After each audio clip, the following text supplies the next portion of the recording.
आमदार राम सातपुते आणि माजी मंत्री आमदार सुभाष देशमुख यांचा दक्षिण सोलापूरमध्ये झंझावाती दौरा।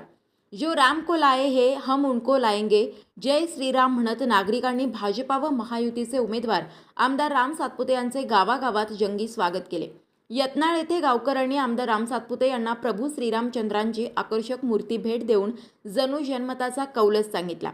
लोकसभा निवडणुकीतील प्रचारासाठी दक्षिण सोलापूर विधानसभेमध्ये बुधवारी माजी सहकार मंत्री सुभाष देशमुख, भाजपा आणि महायुतीचे उमेदवार आमदार राम सातपुते यांनी झंझावाती दौरा सुरू केलाय। सकाळच्या सत्रात त्यांनी यत्नाळ, होटगी स्टेशन, हिपळे, इंगळगी आदी गावांना भेट देऊन नागरिकांशी संवाद साधला। गावागावांमध्ये आमदार राम सातपुते यांचे जोरदार स्वागत करण्यात आले। फटाक्यांची आतिषबाजी करत ढोल ताशांच्या गजरात हलगीच्या कडकडाटात नागरिकांनी जल्लोष केला। आपकी बार 400 पार, फिर एक बार मोदी सरकार, जय श्रीराम अशा घोषणा नागरिक उत्स्फूर्तपणे देत होते।